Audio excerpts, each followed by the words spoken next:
Hello जय हिंद दोस्तों, मैं शुभम आपका स्वागत करता हूं आपके अपने इस यूट्यूब चैनल शुभम ई क्लासेस में। जैसा आप सभी को पता है, आज संडे है और हर संडे हमारा आर्मी का एक मॉडल टेस्ट पेपर डिस्कस होता है, जिसमें हम पूरे के पूरे 50 प्रश्न डिस्कस करते हैं जैसे आपके एग्जाम में पूछे जाते हैं। और आज हम भाग 1 में सामान्य ज्ञान, भाग 2 सामान्य विज्ञान, भाग 3 गणित और भाग 4 में रीजनिंग डिस्कस करने वाले हैं। यानी कि पूरे के पूरे 50 प्रश्नों का आपका एक कंप्लीट मॉडल पेपर होगा। राइट, तो देखना आपकी तैयारी कितनी है और आप इसमें कितने ठीक कर पाते हैं। ऐसे ही लेवल का बिल्कुल आपका सेम टू सेम पेपर आएगा एग्जाम में, तो अपना बिल्कुल कंप्लीट कॉपी पेन लेकर बैठिएगा और कंप्लीट टेस्ट दीजिएगा। देखिएगा आपका स्कोर कितना हो रहा है। और ये हमारा मॉडल टेस्ट पेपर नंबर 4 है 2021 बैच का। इससे पहले 3 और अपलोड हैं, यदि आपने वो भी नहीं देखे तो उनको जाकर जरूर देखिएगा। चलिए अपनी क्लास शुरू करते हैं। तो देखो जी, चाहे आपका एग्जाम आर्मी जीडी है, क्लर्क है, ट्रेड्समैन है, टेक्निकल है, कोई भी एग्जाम है, ये मॉडल पेपर सभी के लिए समान रूप से महत्वपूर्ण होने वाला है। बस क्लर्क वाले एग्जाम में क्या होता है, आपकी इंग्लिश भी आती है और इसके अंदर इंग्लिश नहीं है। बाकी चारों सेक्शन आपके सभी एग्जाम में पूछे जाएंगे आर्मी के। तो कुल प्रश्नों की संख्या हमारी 50 है यहाँ पे, और टारगेट रखेंगे हम आज का 40+ क्वेश्चन ठीक करने का। तो बिल्कुल जुनून के साथ अपना टेस्ट लगाइएगा और यकीन मानिएगा बिल्कुल इसी लेवल का पेपर आपके एग्जाम में पूछा जाएगा। तो भाग 1 सामान्य ज्ञान शुरू करते हैं। पहला प्रश्न आपके सामने स्क्रीन पर, जल्दी से आपको आंसर देना है। भारतीय मौसम विज्ञान संस्थान कहाँ पर स्थित है? मैं यहाँ पे क्वेश्चन के ऑप्शन नहीं बोलूँगा, जल्दी से मैं आपको आंसर बताता चलूँगा, क्योंकि आगे हमको मैथ्स और रीजनिंग भी सॉल्व करना है। तो देखो, यहाँ पर जो भी आंसर ऑप्शन सी को दे रहे हैं नई दिल्ली, उनका बिल्कुल करेक्ट आंसर है। साथ साथ टेस्ट लगाकर चलिएगा, पूरे की पूरे 50 प्रश्न हैं। क्वेश्चन नंबर 2, भारत की प्रथम बोलती फिल्म का नाम क्या था? ऑप्शन आपके सामने है, जल्दी से आंसर देना है। भारत की प्रथम बोलती फिल्म का नाम क्या था? करेक्ट आंसर होगा इसका option B, Alam Ara. Option B बिल्कुल राइट होगा। और राजा हरिश्चंद्र भारत की पहली मूक फिल्म थी, यानी कि इसके अंदर वॉइस नहीं थी। क्वेश्चन नंबर 3 का आंसर जल्दी से देना है। प्रसिद्ध वुलर झील भारत में कहां स्थित है? वुलर झील भारत में कहां पर स्थित है?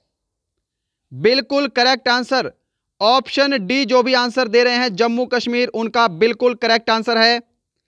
क्वेश्चन नंबर 4 आपके सामने, कोलकाता किस नदी के किनारे स्थित है? Very very important question. Kolkata किस नदी के किनारे स्थित है? सही जवाब यहाँ पे ऑप्शन बी, जो भी दे रहे हैं हुगली, उनका बिल्कुल करेक्ट आंसर है ऑप्शन बी। को आंसर मैच करते जाइएगा। क्वेश्चन नंबर 5 है आपके सामने, यूएनओ सुरक्षा परिषद में स्थायी देशों की संख्या कितनी है? जल्दी से आंसर देना है। यूएनओ सुरक्षा परिषद में स्थायी देशों की कुल संख्या कितनी है? तो देखो जी, यहां पर डिस्कस करेंगे टोटल जो मेंबर होते हैं यूएनओ के सुरक्षा परिषद में, वो होते हैं 15, जिसके अंदर 5 जो है वो स्टैब्लिश्ड हैं यानी कि स्थायी हैं, और जो 10 हैं वो क्या है, अस्थायी हैं, अनस्टैब्लिश्ड हैं। राइट, तो आपसे बोला है स्थायी देशों की संख्या, तो ऑप्शन ए जो भी आंसर करेंगे उनका बिल्कुल करेक्ट आंसर होगा। क्वेश्चन नंबर 6 आपके सामने स्क्रीन पर, किस ग्रह को लाल ग्रह के नाम से जाना जाता है? बहुत ही कॉमन और बेसिक सा क्वेश्चन है और यह गलत नहीं होना चाहिए। किस ग्रह को लाल ग्रह के नाम से जानते हैं? सही जवाब इसका ऑप्शन सी, जो भी दे रहे हैं मंगल, वो बिल्कुल करेक्ट आंसर दे रहे हैं। आंसर साथ साथ मैच करते जाइएगा भाई। ऑप्शन सी बिल्कुल करेक्ट आंसर है। और टेस्ट को बिल्कुल कंप्लीट लगाना है आपको, क्योंकि रोज रोज हम 50 प्रश्नों का मॉडल पेपर नहीं लेते हैं। क्वेश्चन नंबर 7, भारत का प्रवेश द्वार किसे कहा जाता है? जल्दी से आंसर दीजिएगा। Very very static and important question. Bharat का प्रवेश द्वार किसे कहा जाता है? तो यहां पर जो भी आंसर ऑप्शन बी दे रहे हैं मुंबई, वो बिल्कुल करेक्ट आंसर दे रहे हैं।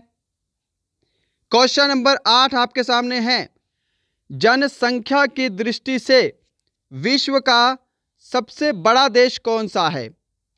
क्वेश्चन बिल्कुल ध्यान से पढ़िएगा। क्या पूछा गया है? आपसे पूछा गया है जनसंख्या की दृष्टि से। तो जनसंख्या की दृष्टि से विश्व का सबसे बड़ा देश है चीन। ऑप्शन बी बिल्कुल करेक्ट आंसर होगा।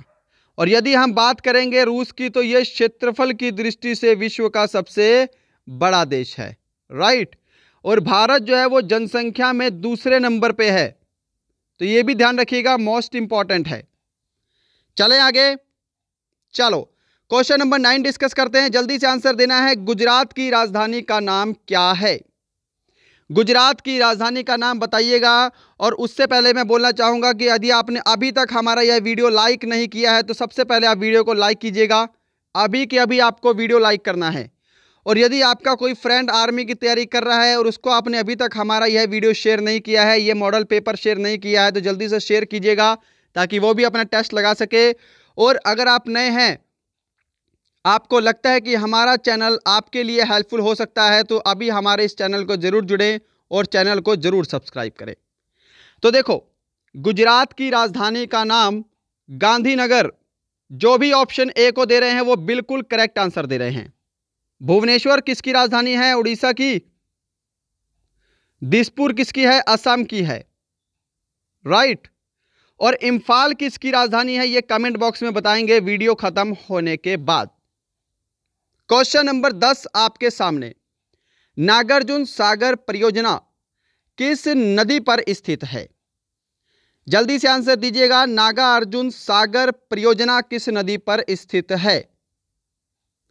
तो आंसर मैच करेंगे सभी अपना। ऑप्शन ए जो भी आंसर देंगे, कृष्णा नदी, वो बिल्कुल करेक्ट आंसर है। कृष्णा नदी बिल्कुल राइट आंसर है।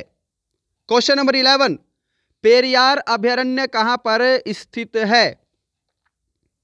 पेरियार अभयारण्य कहां पर स्थित है? और देखिए, पेरियार एक बांध भी है, यह भी आपको ध्यान रखना है, राइट। तो आंसर यहां पर देखो, ऑप्शन बी कौन कौन दे रहा है? ऑप्शन बी केरल बिल्कुल करेक्ट आंसर है, जो भी आंसर दे रहे हैं। क्वेश्चन नंबर 12, विश्व स्वास्थ्य दिवस कब मनाया जाता है? Very very important and static question, बहुत बार आपके एग्जाम में रिपीट हुआ है और आगे भी रिपीट होता रहेगा। विश्व स्वास्थ्य दिवस मनाया जाता है 7 अप्रैल को। ऑप्शन बी जो भी आंसर दे रहे हैं वो बिल्कुल राइट है जी। क्वेश्चन नंबर 13, किसे भारत का शेक्सपियर कहा जाता है? बताओ जी, बहुत इंपॉर्टेंट और स्टैटिक क्वेश्चन है आज के मॉडल पेपर का। किसे भारत का शेक्सपियर कहा जाता है? ऑप्शन बी कालिदास, वो बिल्कुल राइट आंसर है, जो भी आंसर दे रहे हैं कालिदास। क्वेश्चन नंबर 14, पूर्ण स्वराज की मांग किसने रखी थी? वेरी वेरी इंपॉर्टेंट, एक्सपेक्टेड और बहुत ही बार एग्जाम में आया हुआ रिपीटेड क्वेश्चन। पूर्ण स्वराज की मांग किसने रखी थी? करेक्ट आंसर ऑप्शन बी होगा, जवाहरलाल नेहरू। क्वेश्चन नंबर 15 है और हमारा भाग 1 का लास्ट क्वेश्चन। इसके बाद भाग 2 सामान्य विज्ञान होने वाला है, जो कि मैंने थोड़ा सा अच्छे लेवल का ऐड किया है आज। प्रसिद्ध मीनाक्षी मंदिर कहां पर स्थित है? जल्दी से इसका आंसर देंगे क्वेश्चन नंबर 15 का। प्रसिद्ध मीनाक्षी मंदिर, तो प्रसिद्ध मीनाक्षी मंदिर जो स्थित है वो स्थित है मदुरई में। ऐसे भी लिखते हैं मदुरई को और ऐसे भी लिखा जाता है। ऑप्शन ए जो भी आंसर दे रहे हैं वो बिल्कुल करेक्ट है। चलो अच्छा, आप क्या करो, सेक्शन वाइज भी मुझसे स्कोर शेयर कर सकते हो कमेंट बॉक्स में कि आपके इस 15 में से कितने सेट सही हुए हैं, भाग 1 में भी, है ना। और ओवरऑल तो आपको शेयर करना ही है। वीडियो खत्म होने के बाद सभी का स्कोर कमेंट बॉक्स में चाहिए, चाहे आपका स्कोर कम हो या फिर ज़्यादा हो, कोई बात नहीं, आपका स्कोर कमेंट बॉक्स में चाहिए ही चाहिए। भाग 2 सामान्य विज्ञान और क्वेश्चन नंबर 16, इलेक्ट्रॉन की खोज किसने की? गलत मत करना, बहुत ही आसान क्वेश्चन है और इंपॉर्टेंट है। इलेक्ट्रॉन की खोज किसने की है? तो राइट आंसर ऑप्शन ए होगा, जे थॉमसन। क्वेश्चन नंबर 17 आपके सामने स्क्रीन पर। क्यूरी किसका मात्रक है? क्यूरी किसका मात्रक है? राइट आंसर ऑप्शन ए होगा रेडियो एक्टिविटी। ऑप्शन ए बिल्कुल करेक्ट आंसर है। क्वेश्चन नंबर 18 है आपके सामने, दूध की शुद्धता किस उपकरण से नापी जाती है? बताइएगा। ऑप्शन आपके सामने स्क्रीन पर है। आज मैं कोई भी ऑप्शन नहीं बोलूंगा क्योंकि हमें पता है आगे हमको मैथ भी सॉल्व करना है और रीजनिंग भी सॉल्व करना है और क्लास फिर बहुत ज़्यादा लंबी हो जाएगी। दूध की शुद्धता नापते हैं किसमें? लैक्टोमीटर में। तो ऑप्शन सी बिल्कुल करेक्ट आंसर है। दूध की शुद्धता लैक्टोमीटर में नापी जाती है। क्वेश्चन नंबर आपके सामने 19, 0 डिग्री सेल्सियस का मान कितने फ़ारेनहाइट के बराबर होता है? बताओ जी फटाफट से आंसर। 0 डिग्री सेल्सियस का मान कितने फ़ारेनहाइट के बराबर होता है? तो करेक्ट आंसर होगा ऑप्शन बी, 32 डिग्री फ़ारेनहाइट का मान 0 डिग्री सेल्सियस के बराबर होता है। और इसी साथ आपको पता होना चाहिए 100 डिग्री सेल्सियस जो होता है वो 212 डिग्री फ़ारेनहाइट होता है। और किस टेम्परेचर पर डिग्री सेल्सियस और फ़ारेनहाइट बराबर होते हैं? तो -40 डिग्री। ये 2-3 पॉइंट है जो आपके एग्जाम में रिपीट होते रहते हैं और आपको बार बार रिपीट भी करते रहना है। क्वेश्चन नंबर 20 आपके सामने, सिरके का रासायनिक सूत्र क्या है? जल्दी से आंसर दीजिएगा, थोड़ा समय कम है, फटाफट से। सिरके का रासायनिक सूत्र क्या है? तो राइट आंसर ऑप्शन ए होगा एसिटिक एसिड। Acetic acid. और सिरके में एसिटिक एसिड ही पाया जाता है, यह भी आपको ध्यान रखना है, यह क्वेश्चन आपके एग्जाम में आता है। क्वेश्चन नंबर आपके सामने है 21। लो जी, वे परिवर्तन जिनमें केवल पदार्थ की अवस्था परिवर्तित होती है परंतु पदार्थ के गुण परिवर्तित नहीं होते, क्या कहलाते हैं? क्वेश्चन दोबारा पढ़ेंगे। वे परिवर्तन जिनमें केवल पदार्थ की अवस्था परिवर्तित होती है परंतु पदार्थ के गुण परिवर्तित नहीं होते, क्या कहलाते हैं? तो यहां पर आंसर ऑप्शन ए जो भी दे रहे होंगे, भौतिक परिवर्तन, वो बिल्कुल करेक्ट आंसर है ना।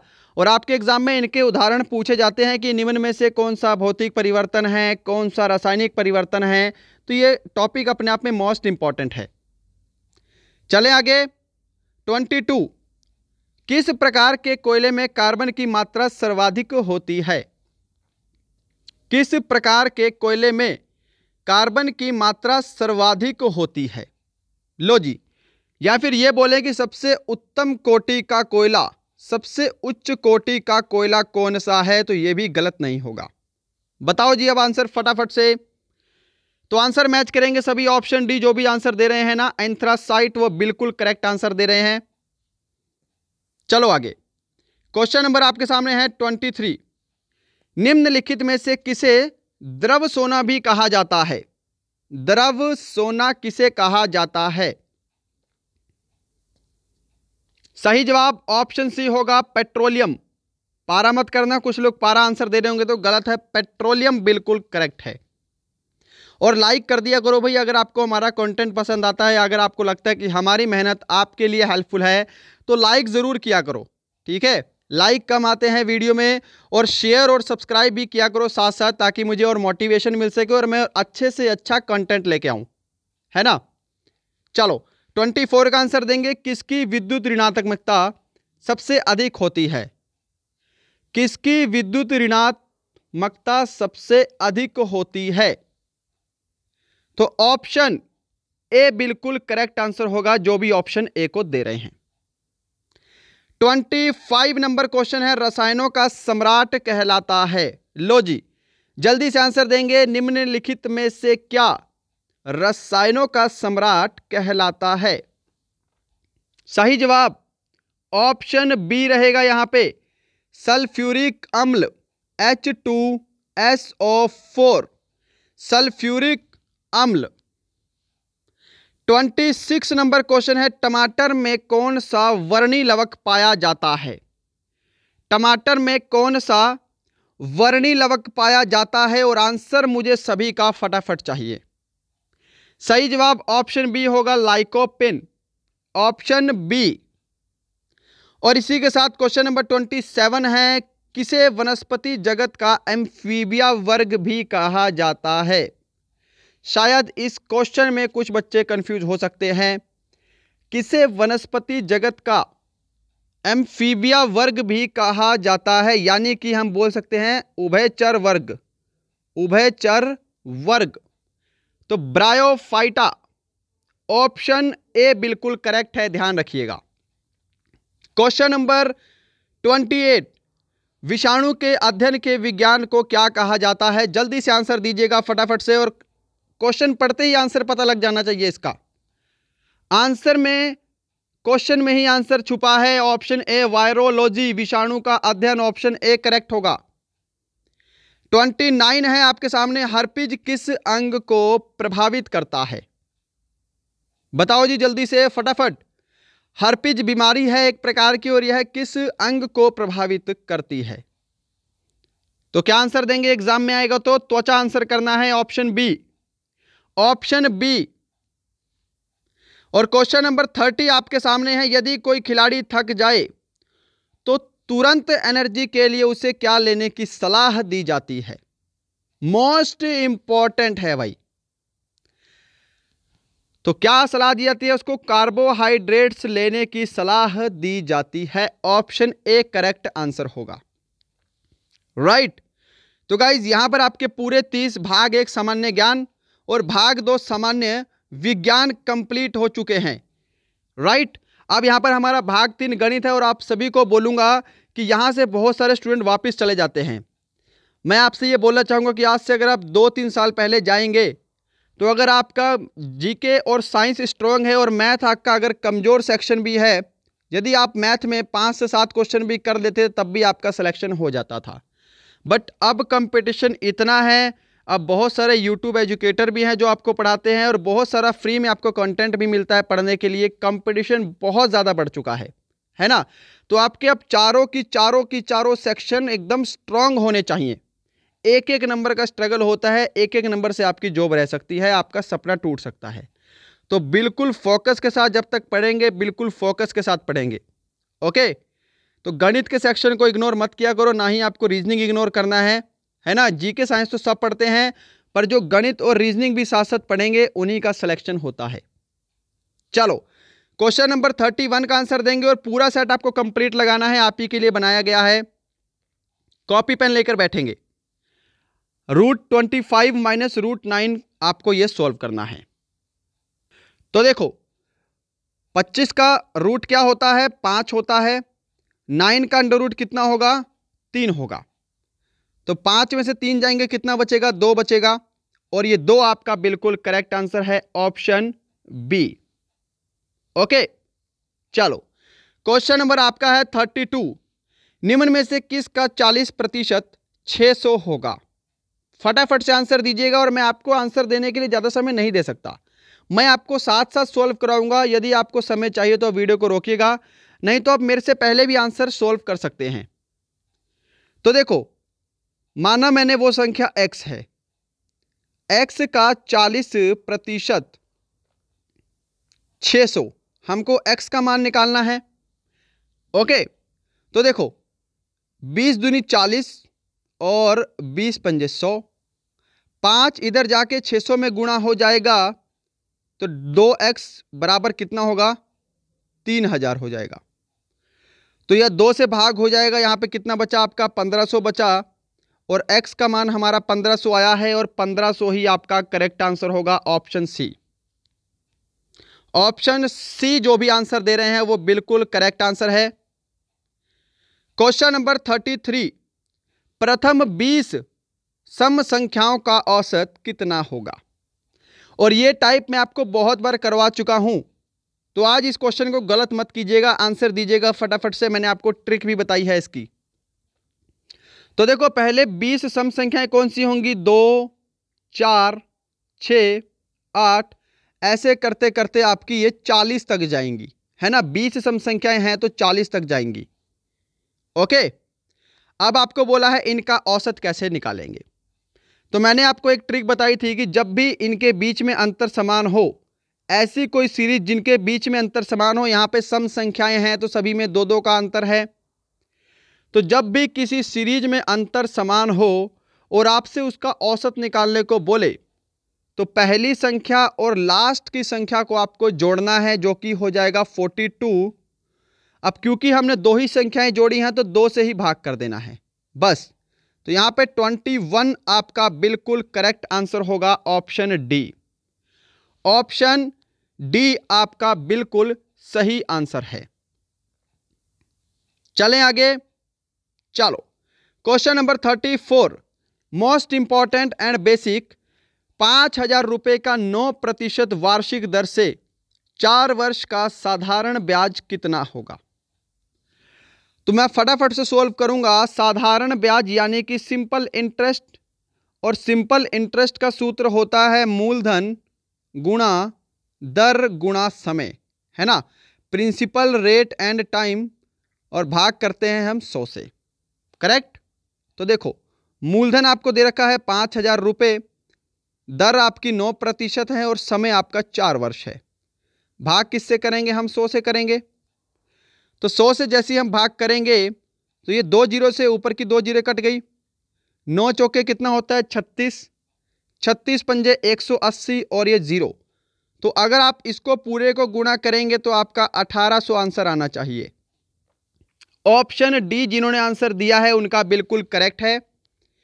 ऑप्शन डी, साथ साथ मैच करते जाइएगा अपना आंसर। ऑप्शन डी आपका राइट आंसर है।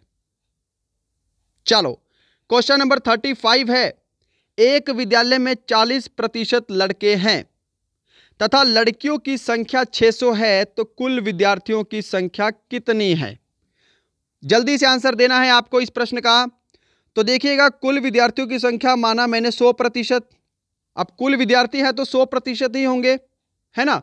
इस 100% में से 40% तो लड़के हैं। लड़कियां कितनी हैं फिर?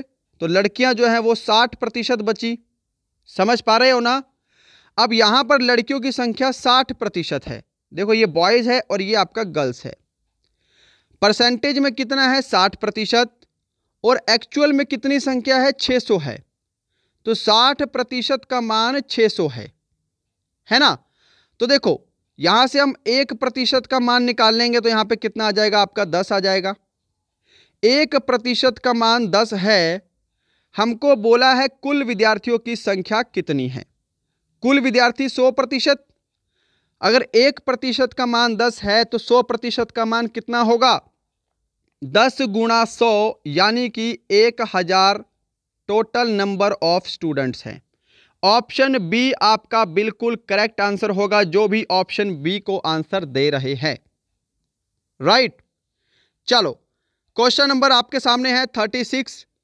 किसी वस्तु के क्रय मूल्य और विक्रय मूल्य का अनुपात 5:15 है, तो लाभ प्रतिशत ज्ञात करो।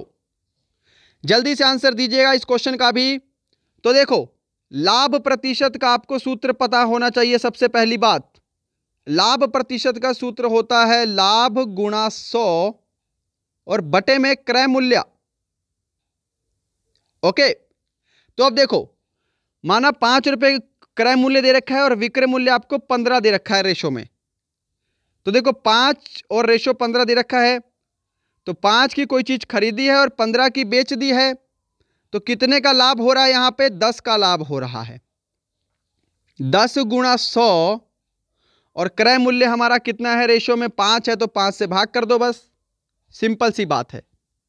ओके। तो यहां से 5 एकम 5 और 5 दूनी 10, तो 2 को 100 से गुणा करेंगे, कितना आएगा? 200%। 200% ऑप्शन बी जो भी आंसर दे रहे हैं वो बिल्कुल करेक्ट आंसर है, ऑप्शन बी। चलो, क्वेश्चन नंबर 37 आपके सामने। जल्दी से आंसर देना है। राम तथा श्याम मिलकर किसी काम को 20 दिन में करते हैं। श्याम अकेला उस काम को 30 दिन में करता है, तो राम अकेला उसे कितने दिन में करेगा? लो जी, आंसर दो। तो देखिएगा, यहां पे आर से राम है और एस से श्याम है। राम तथा श्याम किसी काम को 20 दिन में करते हैं और श्याम अकेला उस काम को 30 दिन में करता है। तो पहले हमें पूरा काम पता होना चाहिए कि टोटल काम कितना है। तो इनका जो भी एलसीएम होगा वो क्या होगा? कुल काम होगा। तो इनका जो एलसीएम होगा वो होगा 60, यानी कि टोटल काम हमारा कितना है? 60 है। अब देखो 20 तिया कितना होता है, 60 होता है, और 30 दूनी 60 होता है। ये 3 और 2 क्या है, इनकी कार्य करने की क्षमता है ना। आपसे बोला है राम अकेला कितने दिन में काम को पूरा करेगा। तो देखो राम और श्याम दोनों की कार्य क्षमता 3 यूनिट है और सिर्फ श्याम की 2 यूनिट है। तो यानी कि राम की कार्य क्षमता कितनी हुई है, 1 हुई है राम की कार्य क्षमता, है ना, क्योंकि श्याम की अकेले की 2 है और यहां पे दोनों की 3 है। तो यदि मैं 2 माइनस कर दूं श्याम की, तो राम की कार्य क्षमता कितनी है, 1 है। तो राम उस काम को कितने दिन में करेगा, टोटल काम आपका 60 यूनिट है, राम की कार्य क्षमता 1 है, तो राम उस काम को 60 दिन में करेगा। ऑप्शन ए जो भी आंसर दे रहे हैं वो बिल्कुल करेक्ट आंसर दे रहे हैं। क्वेश्चन नंबर 38, 6, 24 तथा 18 का लघुत्तम समापवर्तक ज्ञात करें। 6, 18 तथा 24 का लघुत्तम समापवर्तक ज्ञात करें। तो यहां पर देखिएगा, यहां पे लिख दिया मैंने 6, 18 और 24। तो आप क्या करो, टुकड़ों में भी एलसीएम निकाल सकते हो डायरेक्ट। जैसे 6 और 18 का एलसीएम कितना होगा, 18 होगा। अब 18 और 24 आपके सामने बच गया, है ना, ये तो कट गया। यहां पे 18 और 24 का एलसीएम सीधी सी बात है क्या होगा, 72 होगा, क्योंकि 72 के अलावा और भी ऐसी कोई संख्या नहीं है जो इन दोनों को विभाजित करेगी। तो ऑप्शन सी बिल्कुल करेक्ट आंसर होगा, है ना। और आप डिविजिबिलिटी रूल से भी चेक कर सकते थे। देखो 24 18 के पहाड़े पे नहीं आता तो ये एलसीएम नहीं हो सकता, 60 जो है वो 24 के पहाड़े पे नहीं आएगा तो ये भी एलसीएम नहीं होगा, और 90 जो है ये 24 पे नहीं कटेगा तो ये भी एलसीएम नहीं होगा। यानी कि 72 इकलौता ऐसा नंबर है जो तीनों से विभाजित है। तो ऐसे भी आप एलसीएम निकाल सकते हो। ओके, चलो क्वेश्चन नंबर 39, एक संख्या में वही संख्या तथा 6 जोड़ने पर उत्तर 30 आता है, तो वह संख्या क्या होगी। अब ये वाला क्वेश्चन जो है आपके 1 नवंबर के एग्जाम में टीडीएन के पेपर में आया था, ठीक है, दानापुर टीडीएन में ये क्वेश्चन आया था। तो मैंने इसकी रकम चेंज कर दी है बस। और ऐसे प्रश्नों को आप हमेशा ऑप्शन से करेंगे तो फायदे में रहेंगे। तो यहां पर ऑप्शन सी जो भी आंसर दे रहा है 12, वो बिल्कुल करेक्ट आंसर है कि कोई संख्या 12 है, उसमें वही संख्या जोड़ी है हमने 12, और 6 जोड़ेंगे तो 30 बनना चाहिए। तो 12 12 24 और 6 30, तो सेटिस्फाई कर रहा है। ऑप्शन सी करेक्ट आंसर है। क्वेश्चन नंबर 40, किसी वृत्त की त्रिज्या 35 सेंटीमीटर है तो उसका क्षेत्रफल कितना होगा। लो जी, जल्दी से आंसर देना है आपको फटाफट से। तो इसके लिए आपको पहले वृत्त के क्षेत्रफल का सूत्र पता होना चाहिए, जो कि होता है पाई आर स्क्वायर। तो देखो पाई का मान होता है 22/7, राइट, और आर आपको 35 दे रखी है, तो 35 गुणा 35 कर दो 2 बार, बस 7 से कैंसिल करेंगे, 7 पंजे 35। अब देखो 22 गुणा 5 गुणा 35, इसको गुणा करने के बाद आपका आंसर आएगा 3850। तो जो भी आंसर ऑप्शन बी को दे रहे हैं ना, वो बिल्कुल करेक्ट आंसर दे रहे हैं जी। सेट को आपको बिल्कुल कंप्लीट लगाना है फटाफट से। 10 क्वेश्चन आपके बच रहे हैं। अब एक मोटरसाइकिल 600 मीटर की दूरी 12 सेकंड में तय करती है, तो किलोमीटर प्रति घंटा में उसकी चाल क्या होगी। सबसे पहली बात, चाल का सूत्र आपको पता होना चाहिए, जो कि होता है डिस्टेंस अपॉन टाइम, दूरी बटा समय। और यदि कोई चाल मीटर प्रति सेकंड में हो और किलोमीटर प्रति घंटा में बदलना हो, तो 18/5 से उसको गुणा करते हैं, राइट। तो ये 2 चीजें पता होनी चाहिए इस क्वेश्चन को सोल्व करने के लिए। तो सबसे पहले हमको चाल निकालनी है। 600 मीटर की दूरी है और 12 सेकंड में पार कर रही है। तो 600 को अगर मैं 12 से भाग कर दूं तो यहां पे 50 बनेगा, और ये 50 मीटर प्रति सेकंड में आपकी चाल आ गई। हमको किलोमीटर प्रति घंटा में बतानी है, तो इस 50 को हम 18/5 से गुणा कर देंगे, राइट। तो देखो 5 10 50, और 10 को मैं 18 से गुणा करूंगा तो 180 किलोमीटर प्रति घंटा आपका राइट आंसर है। ऑप्शन बी वाला करेक्ट आंसर होगा। Question number 42, ratio and proportional जो कि मैंने आपको बिल्कुल कंप्लीट करवा दिया है। देखो आपके 4 चैप्टर कंप्लीट हो चुके हैं, percentage, ratio and proportional, average और प्रॉफिट एंड लॉस, है ना। सभी का लिंक आपको इस आई बटन पे मिलेगा, यहाँ पे जो आई बटन दिखाई दे रहा है। अगर आपने वो सारी क्लासेस नहीं देखी तो उन क्लासेस को देखिएगा, बिल्कुल कंप्लीट मैथ आपका वहाँ पे चारों चैप्टर हो चुके हैं। ओके, तो देखो इसके लिए मैंने आपको कैसे बताया था, कैसे सोल्व करेंगे। ए रेशो बी रेशो सी, हमको ए और सी का मान निकालना है। तो ए और बी की वैल्यू दे रखी है आपको 4:6 और बी और सी की दे रखी है 6:9। तो इसकी डायरेक्ट ट्रिक मैंने आपको बताई थी कि इस 4 को आपको इस 6 से गुणा करना है, कितना होगा 24 होगा। रेशो 6 को 6 से गुणा करना है 36 होगा, और फिर इस 6 को 9 से गुणा करना है, कितना होगा 54 होगा। बस आपको ए और सी का अनुपात चाहिए। तो ए और सी का अनुपात कितना है 24:54 है। इसको और सोल्व कर दो, तो सोल्व करने के बाद कितना होगा 6 चौका 24 और 6 निमे 54, यानी कि 4:9 आपका करेक्ट आंसर होगा, 4:9। ओके, चलें आगे। चलो क्वेश्चन नंबर 43 है, एक वर्ग का परिमाप 60 मीटर है तो उसका क्षेत्रफल कितना होगा। जल्दी से आंसर दीजिएगा। तो देखो भाई, सबसे पहले वर्ग का परिमाप होता है 4 गुणा भुजा, ये आपको पता होना चाहिए, राइट। तो देखो 4 गुणा भुजा क्या होगा, 60 आपको दे रखा है, तो 4 से भाग करेंगे तो ये 15 बार में जाएगा, यानी कि जो भुजा का मान है वो आपके सामने 15 आ गया। और वर्ग का क्षेत्रफल होता है भुजा गुणा भुजा। ओके, तो 15 गुणा 15 कर दो और 225 वर्ग मीटर आपका करेक्ट आंसर होगा, ऑप्शन बी। क्वेश्चन नंबर 44, एक शंकु की त्रिज्या 7 सेंटीमीटर तथा ऊंचाई 21 सेंटीमीटर है तो आयतन ज्ञात करो।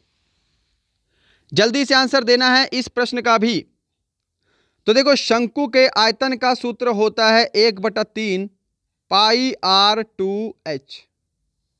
ओके, तो यहां पर देखिएगा 1/3 पाई का मान होता है 22/7, आर आपको दे रखा है 7 सेंटीमीटर, तो इसको 7 गुणा 7 कर लो 2 बार, और h आपको दे रखा है 21।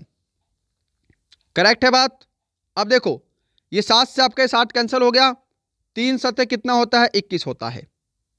ओके, अब देखो 49 सतु सतह 49 और 49 को आपको 22 से गुणा करना है तो आपका 1078 करेक्ट आंसर होगा, ऑप्शन ए। जो भी ऑप्शन ए को आंसर दे रहे हैं वो बिल्कुल करेक्ट आंसर दे रहे हैं।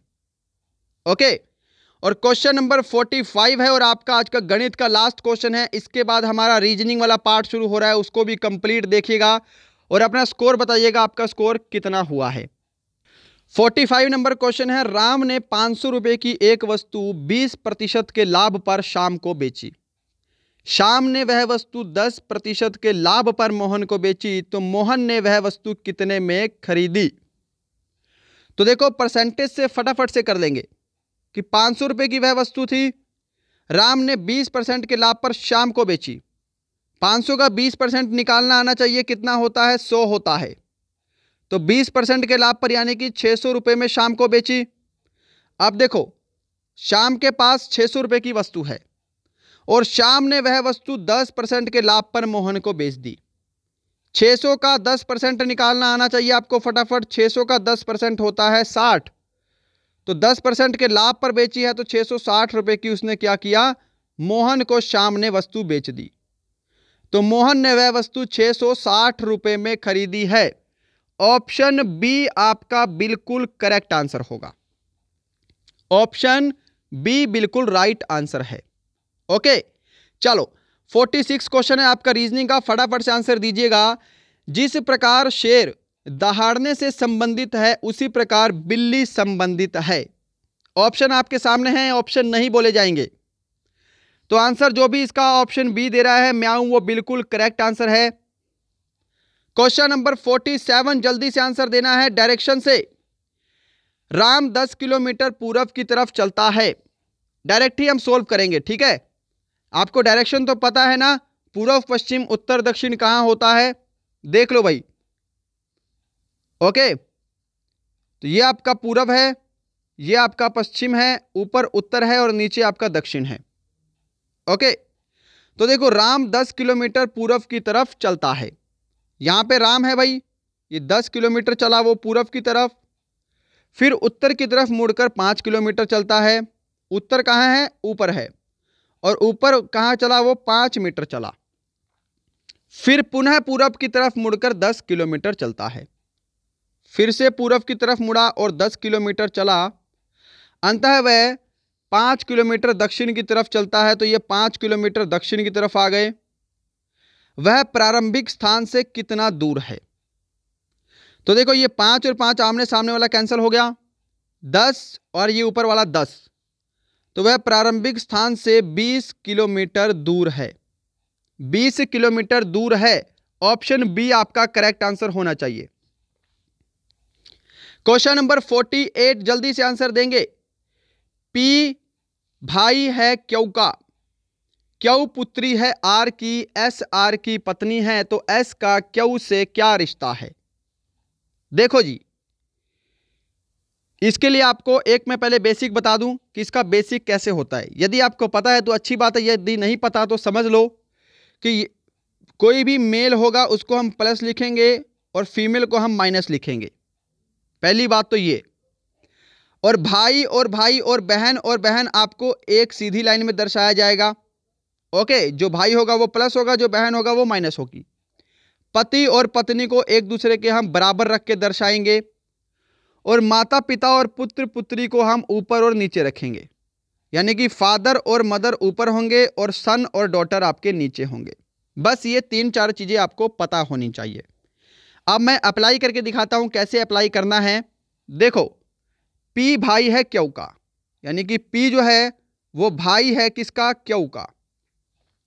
ओके, क्यू पुत्री है आर की, तो क्यू पुत्री है, माइनस का साइन, किसकी पुत्री है? आर की, तो आर ऊपर चला जाएगा। राइट। अब देखो, एस आर की पत्नी है, तो यानी कि आर जो है वो पति है किसका? एस का, तो इसको हम बराबर में दर्शाएंगे। अब आपसे बोला है एस का क्यू से क्या रिश्ता है, तो एस क्यू की क्या लगेगी? माता लगेगी। ऑप्शन बी बिल्कुल करेक्ट आंसर होगा। क्वेश्चन नंबर 49 जल्दी से आंसर देना है। यहां पर अगले डैश में क्या आएगा ये आपको बताना है। तो देखो जी, इसका राइट आंसर, यहां पे 2 सीरीज अलग अलग चल रही हैं। एक है 4, 6, 8, 10 और यहां पे आपका आगे आएगा 12, पर ये आपसे पूछा नहीं है। 1, 3, 5, 7 और यहां पे आपका आएगा 9, ये आपसे पूछा है और आपको आंसर ऑप्शन बी देना है। क्वेश्चन नंबर 50 है और हमारा आज का अंतिम प्रश्न कि कर्मचारी यदि दफ्तर से संबंधित है तो डैश विद्यालय से संबंधित होगा।